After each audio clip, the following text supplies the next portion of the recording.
Mr. Peter Rex. He's CEO of a tech and investment company called Rex.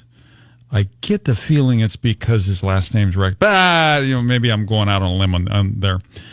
He is sounding the alarm on corporate censorship, and it's probably not something to which our listeners are immune. I mean, you have all probably experienced this, but most of us have not written an article that appeared in the Washington Examiner. But Peter, you did, didn't you?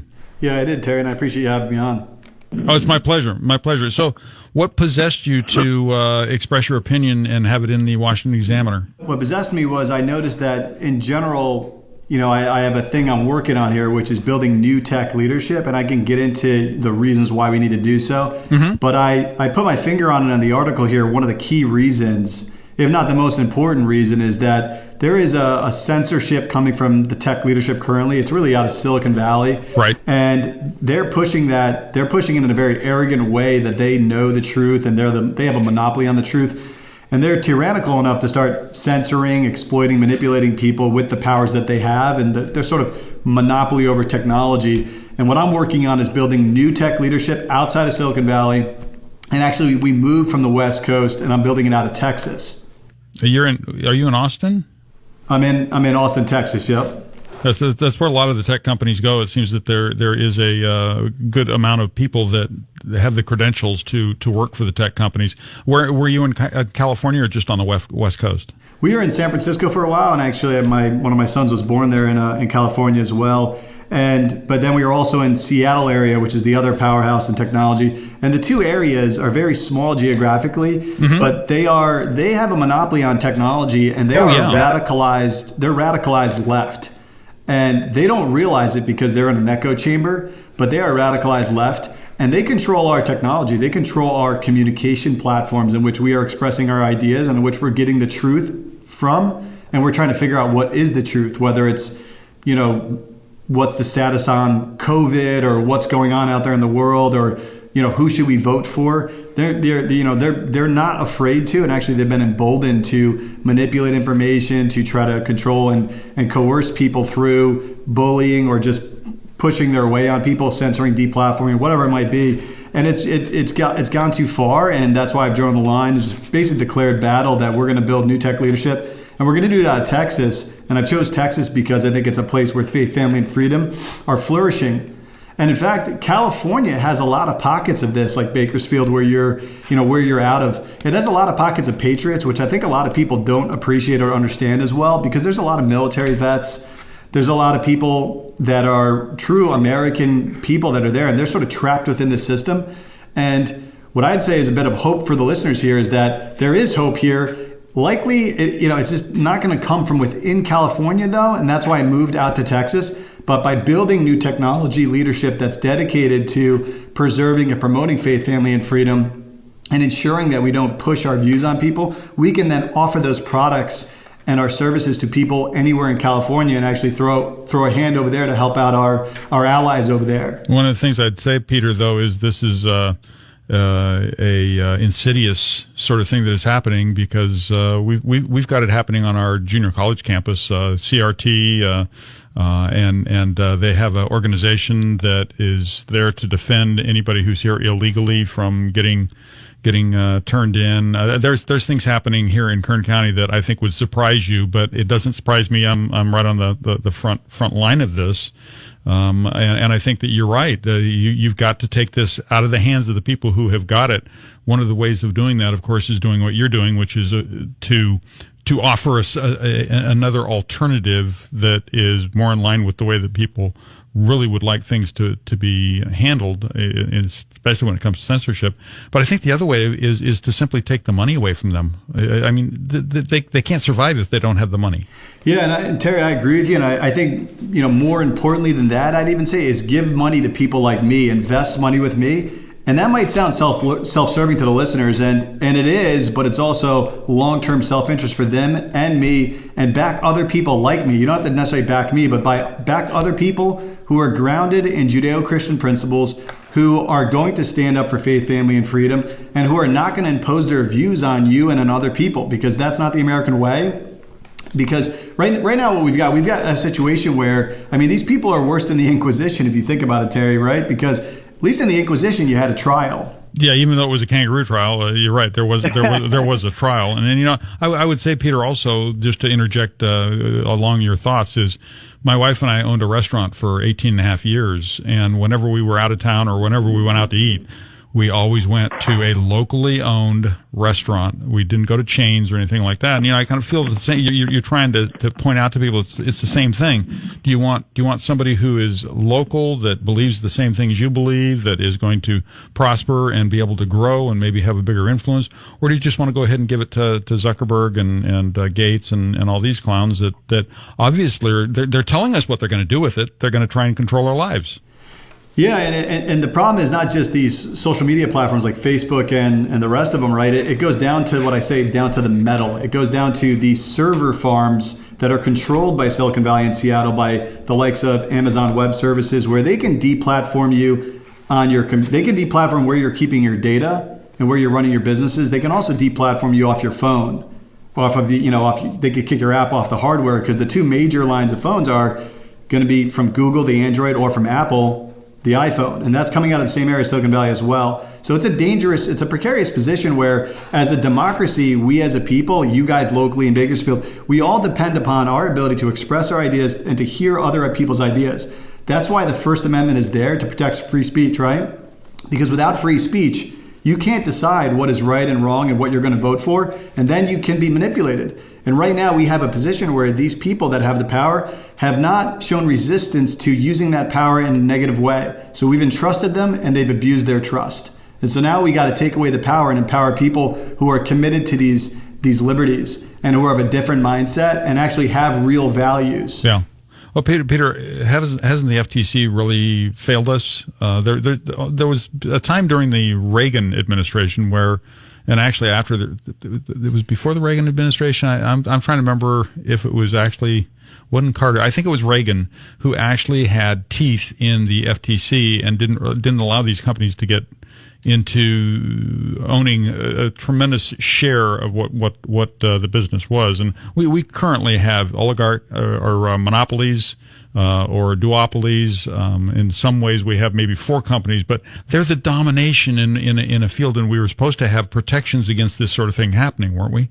Yeah, but and I think the government's not the solution here. I think the solution is going to be entrepreneurship, and it's a longer term solution, which I'm proposing here, and I think is the only real solution. Everything else is just a mirage. Is we've got to build a new ecosystem in a different place, because all those companies you talk about, these big 4, big 5 companies, Amazon, Google, Facebook, all of them, right, Twitter, whatever, they're all in 2 areas that are radicalized left, Seattle and San Francisco. And these places are going to continue to generate bad fruit from the trees. So what I'm saying is these fruit, the Facebook fruit, the Twitter fruit, they're all coming from a source of a soil that is radicalized left, and we need to get new leadership built somewhere else. It's kind of like, and I've given this analogy before, and I think Bakersfield has had oil in the past as well, so maybe people would resonate with this analogy, but it's kind of like in the past, we had complete dependency and we were held hostage by Middle Eastern oil and the cartel out there. But when our fracking people came through and they built out oil independence over here, we were able to pull out awards and stuff out of the Middle East, which I think is largely correlated with that creation of fracking and our ability to get energy independent. And at least we can say it broke the cartel. We need to now break the tech cartel by building a new ecosystem. And I'm proposing that we do it out of Texas. I'm leading the way on that, and I'm doing it, and I'm putting my money, my family, my entire company on the line. We've moved everything here at great cost, and we need backing. We need investors, and we need talent. We need elite tech talent as well. So I'm kind of putting out a little call for that as well from the audience if they know anybody. We are hiring, and we're also looking for backers, and we're looking for support from people like you as well, Terry, that have a lot of influence, right? Because we need that support, not just moral support, but even support just through word of mouth, and really getting the word out, right, is so important to just winning the culture war here. We're talking with Peter Rex. He's trying to build a better mousetrap, and I think that we need to listen to what he has to say. Have you spoken out like this before, or is this just something you had as game plan for your move from this area out to Texas, and trying to build yourself a platform where people knew who you were and what you believed in, without all the censorship that you would have gone through staying in California? Yeah, so our move from the West Coast to Texas was driven by a number of factors. Because I was looking out over the long-term trajectory as it was. I couldn't say necessarily that I saw that we needed to build entirely new tech leadership elsewhere, but I'd say those seeds were definitely very well forming in my mind at the time. And this is about a year and a half ago or so. But it wasn't like all of a sudden even then. I had been building up an awareness of an intolerance locally towards Christian viewpoints, towards conservatives, libertarians, people of faith in general. Whatever would be not acceptable to the radicalized left. So, and I noticed that that's not good for innovation. It's not fun for me to raise my family in there. And actually, it's not even fun to work with people like this because, it's kind of like being in a foxhole with your employees and you're working and turns out they're pointing guns at you all of a sudden. You're like, hey, what the heck's going on here? Aren't we supposed to be guns out? So, and then that's the kind of feeling I was getting on the West Coast. They said, you know what? The catalyst on it was really COVID. And we said, okay, this is a good opportunity for us to reconsider where we're located. And we made that move to Texas, right? But we made that move, but a lot of the things we saw happening actually started continuing to get worse and worse and worse. And I really felt that there was a crossing of the Rubicon around the last election where they just really they did a lot of bold things I was noticing even before people were noticing, right, where they were manipulating media sources. They were not allowing certain news to get out to people. And whether or not this news was credible news or not, it doesn't really matter. They are not our lords of truth. They're not God. They don't have a monopoly on truth. Let the people figure out what is their perspective. And instead, what they did was they used their force to make sure they ousted, who they didn't want to get elected. And I saw that happening, almost in slow motion as it was happening. And I think that might have been the straw that broke my back when I realized, you know what? We need to build an entirely new tech leadership because it is so radicalized over there that all the trees planted over there, and they have a technology monopoly really with all the talent and all the capital over there that's feeding it, that the trees that are planted on that soil are going to continue to bear poisonous fruit. And even if Mark Zuckerberg, has some sort of conversion where all of a sudden he starts to care about people's privacy, human dignity, respect, stuff like that. Even if he had a conversion where all of a sudden he started becoming humanitarian, even if that happened, it doesn't matter because his employees are going to drive the ship largely, right? And those employees are radicalized. A large part of them are radicalized in the leadership, especially because I've been out there. I've seen these people. It's Peter. It's the same thing in the Biden administration. These people are radicalized, and while Biden is the guy that quote is out front, we don't know who's behind him, and we're not getting any information other than we think it might be Barack Obama, and we think it might be Susan Rice, and we think it might be these other people. But I mean, you talk about the tentacles of radicalization. I mean, there has got to be an awful lot of people underneath this whole thing that's going on. And as I've said before, why would you think you could find good people to work for you in Washington, D.C. when over 90% of those people all think the same way? They're all Democrats. They all think the same way. You're not going to be able to find what you need. And I think the same thing you would point out in San Francisco or in Silicon Valley is if you go there, you're not going to find people who think like you. But if you go to Austin, you go to Texas or Tennessee, my son's company, K-Love, is headed to Tennessee. And you just have to get out of that environment, don't you? Yeah, and I agree with you. And I would say D.C. is even less radicalized than Silicon Valley. And in other words, Silicon Valley is far worse. And I've lived in D.C. before. I went to Georgetown University for undergrad, right? So I know D.C. pretty well, and I also go back occasionally for different business purposes.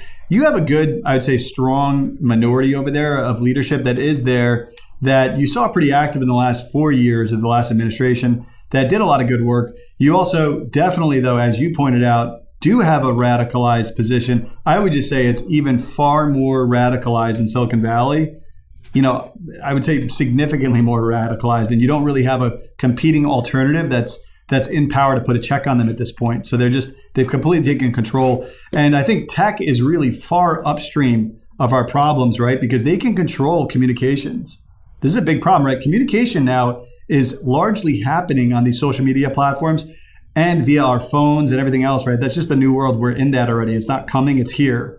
And if they're controlling that upstream communication, that can just mess the whole thing up downstream, because downstream is the vote, right? Right. Who gets voted into power. And then even further downstream is what they do policy-wise. And really, policies and politics is really a rearguard defense. It's all scary. I mean, I guess my question is, so who's behind the curtain? We see the major figures in front of us, but where do these radicalized individuals come from that are behind the curtain, that are doing all these things that are taking our freedoms away from us?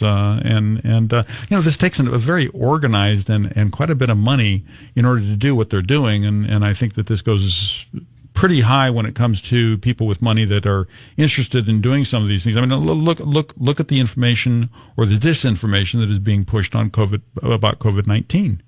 I'm sure you're well aware of what the actual studies show as far as masks were concerned, and I knew this 18 months ago. Masks didn't work, but there is no traction for anybody who is going to speak against what these people behind the curtain don't want others to know.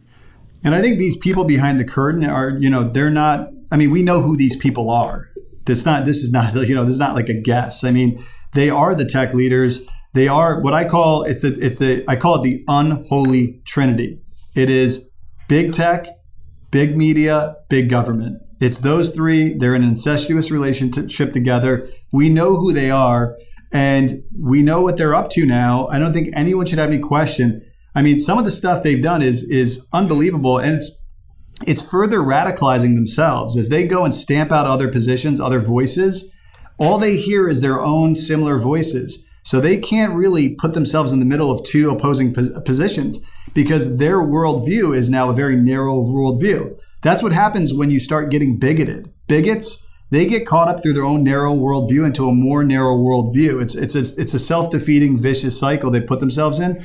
So as they have interfered and tried to stamp out competing voices in the media, they've both, for anybody who's been, unless you're born yesterday, you don't believe anything in the media, right? Nobody does. Even guys on the left, my friends that are liberal, I think they don't believe anything in the media. Like, no one does anymore. They've completely shot down the media, which is a problem, right? Because now, say if we do have a serious, virus, I mean, say we have something that's very, going to be a danger to all health, or an atomic bomb crisis or something. Who the hell knows? You're not going to, no one's going to know what the media is true.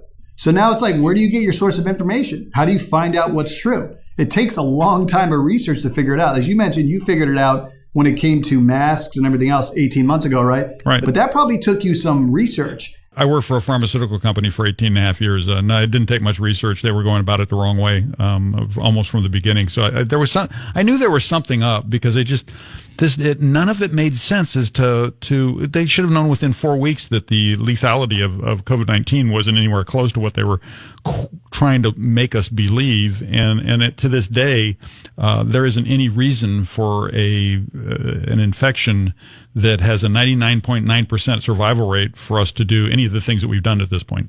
Yeah, and what they're doing instead is they're defeating their own credibility. They're ruining it as they continue to try to stifle out. So even, I don't know the death rates and everything else. I'm not sure of all these things. But what I would say is I certainly won't be able to figure it out quickly, because there's so much nonsense in the media that you can't cut through all the nonsense, and you can't get to an opposing voice of truth. So, for example, there's a number of issues I look at and I say, I don't know what the hell to think about this, because it's like a courtroom, right? I went to law school at Harvard, right? I got a JD from there. And one of the better things I learned from there, and maybe one of the few good things I learned, was when you come before a judge, right? You always have a right to a defense, no matter what. Even if you're Mr. Killed 10 people, you have a right to the defense.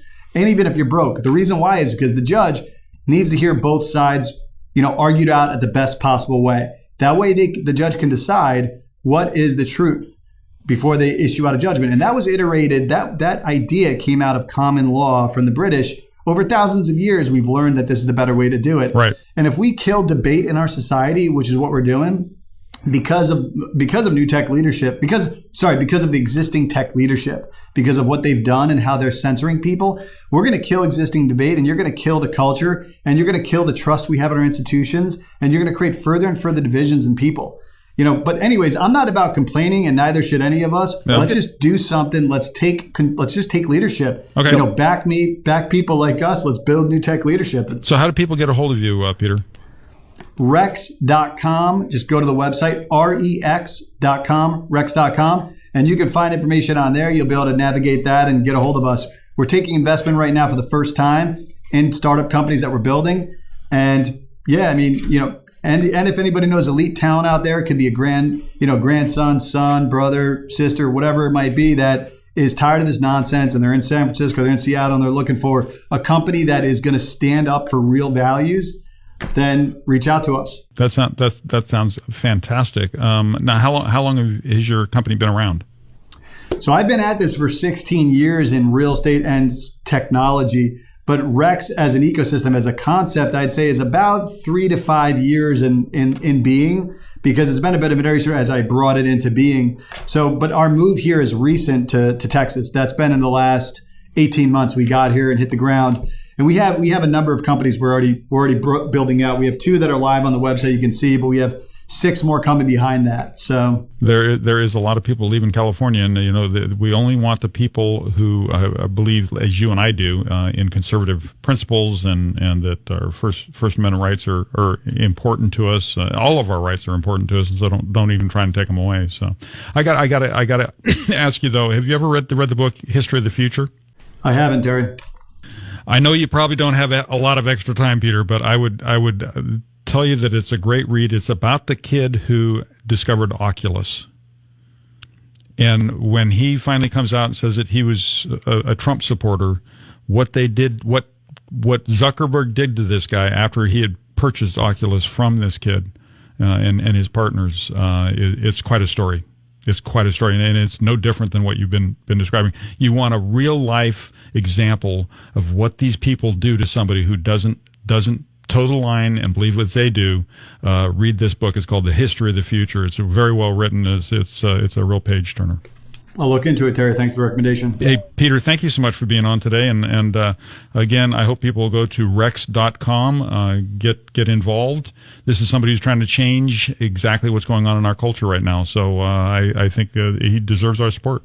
Yep, and Terry, thank you. And I tell the listeners, we got this. We're going to pull this off. The people of Faith, Family, Freedom have won before with worse odds. So we got this. We can build this out. We just got to have hope.